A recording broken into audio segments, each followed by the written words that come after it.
हुए भी नजर आए। तो देखिए, अतिथि शिक्षकों को 50% आरक्षण मिलेगा। मुख्यमंत्री शिवराज सिंह चौहान का ये बड़ा ऐलान और अधिकतम 20 अंक भी मिलेंगे। अब पीरियड नहीं, महीने के हिसाब से भुगतान होगा। अनुबंध पूरे 1 साल चलेगा। तो अतिथि शिक्षकों को बड़ी सौगात दी है, 50% आरक्षण भी मिलेगा। तो अतिथि शिक्षकों को 50% आरक्षण देने का वादा मुख्यमंत्री की ओर से किया गया और उन्होंने कहा कि अब पीरियड नहीं, महीने के हिसाब से अतिथि शिक्षकों को भुगतान होगा। अनुबंध पूरे 1 साल चलेगा। अतिथि शिक्षकों को 50% आरक्षण देकर एक बड़ी सौगात मुख्यमंत्री की ओर से दी गई है। मुख्यमंत्री ने कन्या पूजन भी यहां पर किया और साथ ही उन्होंने कहा कि अब देश का भविष्य सुधारना है, प्रदेश का भविष्य सुधारना है, बच्चों को बेहतर बनाना है। अतिथि शिक्षक पंचायत को बड़ी सौगात भी उनकी ओर से दी गई। अतिथि शिक्षकों की ये महापंचायत थी।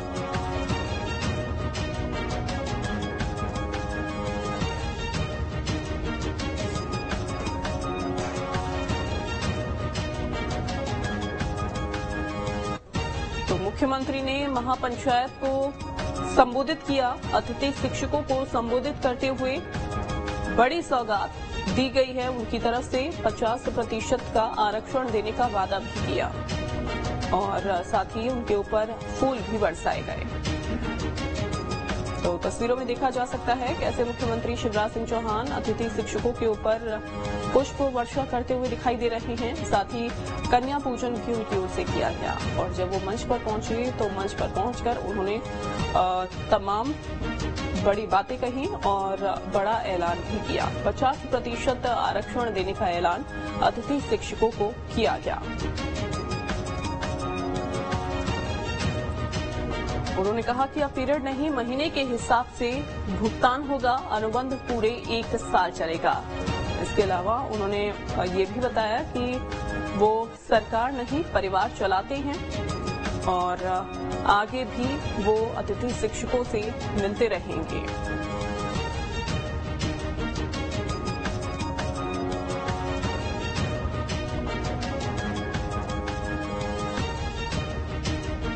तो देखिए एक बार फिर से ये तस्वीरें किस तरीके से मुख्यमंत्री शिवराज सिंह चौहान पुष्प वर्षा करते हुए दिखाई दे रहे हैं। ये पुष्प वर्षा की जा रही है मुख्यमंत्री की ओर से और साथ ही यहां पर तमाम बड़े ऐलान उनकी ओर से किए गए। और खास बात ये रही कि कन्या पूजन भी उन्होंने किया।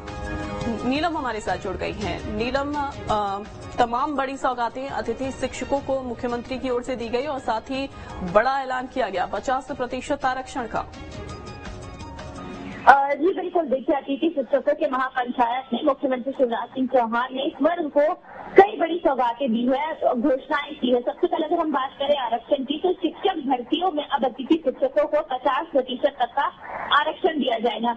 इसके साथ ही इनका जो अनुबंध होता है, अनुबंध का जो पैसा है वो अतिथि शिक्षकों का पूरे 1 साल का दिया जाएगा। इसके अलावा अलग अलग वर्ग अतिथि शिक्षक है उनका मानदेय भी बढ़ाया गया है। प्रथम वर्ग के अतिथि शिक्षकों का मानदेय जो 9,000 था अब उसे 18,000 कर दिया गया है। द्वितीय वर्ग के अतिथि शिक्षकों का मानदेय जो 7,000 था वो 14 हो गया है। इसी तरह तृतीय वर्ग के अतिथि शिक्षकों का जो मानदेय है वो 5,000 से बढ़ाकर 10,000 कर दिया जाएगा। यानी कि दुगना मानदेय अतिथि शिक्षकों को मिलेगा। लेकिन अतिथि शिक्षक इस बात की मांग भी कर रहे थे कि एक तो जो उनका अनुबंध होता है वो बेहद कम समय के लिए होता है और ऐसे में उनके ऊपर से बेरोजगारी की जो तलवार है वो हमेशा लटकी रहती है। तो उन्हें अब जो पूरे 1 साल तक का पीरियड समय रहेगा उसका पूरा पैसा दिया जाएगा। मानदेय बढ़ाने की मांग की जा रही थी, तो मानदेय तो जो है अलग अलग वर्गों के लिए दोगुना कर दिया है। तो कहीं न कहीं जो बड़ी संख्या में अतिथि शिक्षक है, करीब 50,000 से ज्यादा मध्य प्रदेश में, उनको चुनावी साल में साधने की ये पूरी कोशिश नजर आ रही है। जितनी भी घोषणाएं सीएम ने अतिथि शिक्षकों की की। जी, इसके अलावा 20 अंक भी देने का ऐलान किया। उन्होंने कहा कि अधिकतम 20 अंक अतिथि शिक्षकों को मिलेंगे और साथ ही आप पीरियड के हिसाब से नहीं, महीने के हिसाब से अतिथि शिक्षकों को भुगतान होगा। तो एक बड़ी राहत है यहाँ पर। जी बिल्कुल, बड़ी राहत है क्योंकि देखिए ये शिकायतें तो अतिथि शिक्षकों की तरफ से लंबे समय से की जा रही है क्योंकि उनका जो पैसा है, पहली बात उन्हें कम समय पे मिलता है और समय पर भी नहीं मिलता है। इनके हिसाब से कई बार उनको जो है स्कूलों में अतिथि शिक्षक के तौर पर रख दिया जाता है। ऐसी उन्हें परेशानी होती है, आर्थिक जो अव्यवस्था कहीं न कहीं स्कूल शिक्षा विभाग में है उसका सामना अतिथि शिक्षकों को करना पड़ता है। तो ये एक बड़ी राहत उन्हें दी जा रही है। इसके साथ ही 50% आरक्षण जो शिक्षक भर्ती में मिलेगा ही, वही अगर वो कोई भर्ती परीक्षा दे रहे हैं तो उन्हें 20% अंक भी दे जाएंगे और प्राथमिकता अतिथि शिक्षकों को दी जाएगी। तो जाहिर तौर पर एक बड़ी राहत रहेगी भर्ती परीक्षाओं में शिक्षकों की। जी बिल्कुल नीलम, बहुत शुक्रिया आपका जानकारी देने के लिए।